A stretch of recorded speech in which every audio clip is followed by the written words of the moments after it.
waa mbokk yi xibaaru diaspora comme ni ngeen xamee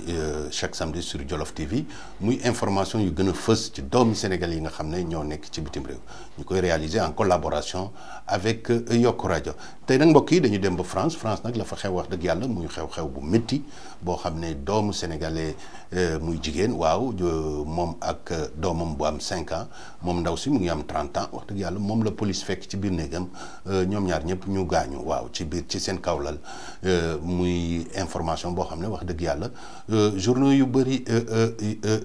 reprendre nañ ko surtout nag yi nga xam ne ñoo nekk ci internet mbir mi nag mbokk yi moo di ne wax dëgg yàlla police dañoo def hypothèse ne peut-être ndaw si dafa xaru waaw ba noppi moom rey doom ji ba noppi xaru waaye nag loolu hypothèse la rek kenn amul ci lu ci wóor li ci doy waar nag moo di ne journaux sénégalais yi ñoom wax dëgg yàlla ñoom dañoo affirmer ne suicide la ba noppi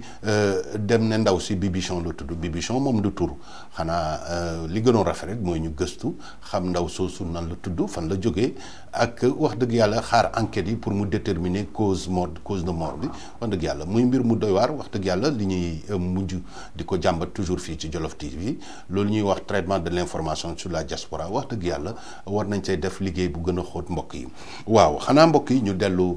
Sénégal suñu réew muy xam ngeen xew-xew bu mag bi fi amoon te jeex ci semaine bi muy loolu ñuy wax francophonie waaw mbir mi nag mbokk yi francophonie dafa am beneen ubbeekupaay mu am mu ñuy wax mobilité ci espace francophone waaw francophonie muy réew yi nga xam ne ñoo làkk français ak France bi nga xam ne moo ko jiite wax dëgg yàlla information bi ma wax dëgg yàlla mbokk yi moo di ne mbir moomu ñu bëri ñu ngi ci méttitlu li nga xam ne loolu ñuy wax mobilité diggante France ak yeneen réew yi bokk ci francophonie problème yu bëri dañ ca nekk ba noonu le Mansour Kama mi nga xam ne moo jiite patron sénégalais yi moom mu ngi doon propose sax loolu ñuy wax visa francophone rajo réew mi nag te Serigne Modou Mbacké Niang di ci def émission su diaspora moom invité na woon Boubacar Seye moom mi nga xam ne moo jiite ONG boobu ñuy wax Horizon Sans Frontières te di yàgg di xeex pour nga xam ne loolu ñuy wax les migrations dans le monde ñu am ci ay chartes yu wóor ba noppi yombale ko bañ ko def rek ci xeex africain yi ci espace francophone boobu waaw mbokk yi li nga xam ne moom tamit moom lañ bëggoon jox leen ci semaine bi te nga xam ne mooy loolu ñuy wax statistique sur les migrations wax dëgg yàlla lu ci bëri génn na ci waaw surtout nag suñ demee ci Europe nga xam ne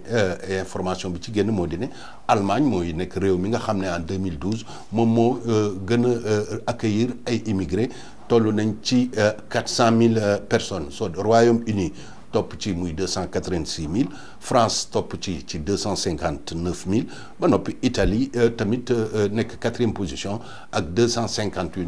000 nouvelles entrées waaw toujours nag toujours ci information yooyu muy statistique yooyu Canada moom nee nañu wax dëgg yàlla am na 200 000 étudiants te ci biir 200 000 yooyu étudiants étrangers lañ bëgg a wax te ci biir étudiants yooyu 1000 sénégalais ci lañ bokk donc 1000 étudiants sénégalais ñoo nekk foofu ca Canada waaw xanaa rek toujours nag li nga xam ne moo ñu gën concerné ñun doomu Sénégal yi waaw comme statistiques yi mu leen di wax mu ngi jógee ca Espagne te Mankeur Ndiaye nekk ministre des affaires étrangères wax ko ca député ya ne doomu Sénégal yi nga xam ne ñu ngi leen tey ci biir prison espagnol yi ñu ngi toll ci 128 sénégalais waaw mbir mi nag xam nga dafa amoon wax parce que amoon na ñu bëri ñu doon wax ne plus de 400 sénégalais ñu ngi ci biir prison espagnol yi moom nag weddi na ko nee na 128 sénégalais ñoo nekk ci biir prison espagnol yi ci biir 128 yooyu ñaari femmes ñoo ci bokk muy joxe aussi motif yi nga xam ne ñooñu li tax ñu téye leen moo di loolu ñuy wax violence conjugale trafic de drogue vol à main armée ak contrefaçon monétaire waaw xanaa rek ñu jeex article bi information bi APS moo ko joxe di wax ne moom ministre bi nee na dëgg yàlla loolu ñuy wax travail d'assistance consulaire ñoom nag assistance consulaire bi dañ ko mettre entre guillemets xaw ma lu tax waaye nag comme li ñu yàgg di wax rek fii ci Jolof TV consulat yi seen rôle wax dëgg yàlla taxawu doomu sénégalais yi même su fekkee ne dañoo tooñ sax ñu taxawulu leen ba noppi loolu ñuy wax assistance consulaire wax dëgg yàlla loolu moo war a nekk rôle yi consulat waaw xanaa mbokk yi ñu terminer ak information bi toujours nag ci affaire données statistiques yooyu sax laay bëgg a wax ne wax dëgg yàlla ministère des affaires étrangères ak ministère des Sénégalais de l'extérieur wax dëgg yàlla war nañ taxawal ci seen biir loolu ñuy wax service des études et statistiques des migrations mu nekk loo xam ne wax dëgg yàlla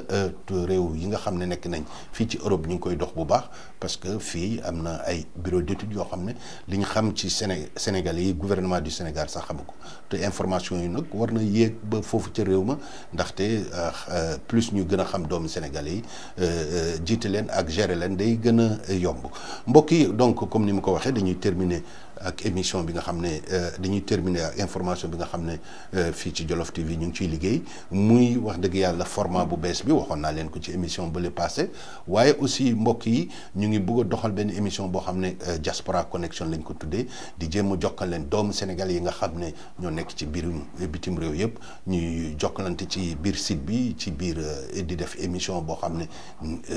ci TV émission TV nga xam ne day boole doomu Sénégal yi fañ nekk ku ci nekk réew ma ca nekk muy France muy Espagne ba Australie ba Grèce yooyu yëpp ci àddina bi yëpp